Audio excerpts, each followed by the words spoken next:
Rikici ya sake barkewa a masana'antar Kannywood kan yadda haka jaruma Nafisa Abdullahi ta tsaya ta yi wasu hoto da shi wannan hoto ya zama cece-kuce a masana'antar Kannywood. Bugu da ƙari, Naziru sarkin waka tare da shi da Abdullahi sun samu matsala a wajen daina Bakar Bashir mai shadda. Kamar yadda kuka sani, wannan shine Naziru sarkin waka na masana'antar watan ainihi Kannywood a takaice. Daya daga cikin mawakan sarakuna, Naziru sarkin waka. A gaskiyar magana, Nafisa Abdullahi ta yi abin da bai dace ba a wajen bikin Abubakar Bashir mai shadda, wanda halin tsawo tashin hankali a tsakanin Naziru sarkin waka har ya kai karatu a wajen sarkin Kano. Dalilin da ya sa kenan ya cire ta a cikin wannan fim na Labari Na.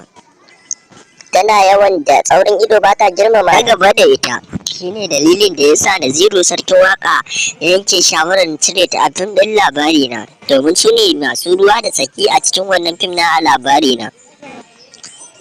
Kuma ta wallafa wani magana akan fejinta na Instagram akan ko da an cire ta a fim ɗin Labari Na, ita ba ta damu ba, sai su nemo jarumar da za ta hau wannan rol ɗin nata, a gani in zai yi kyau ko kuma za ta karɓu.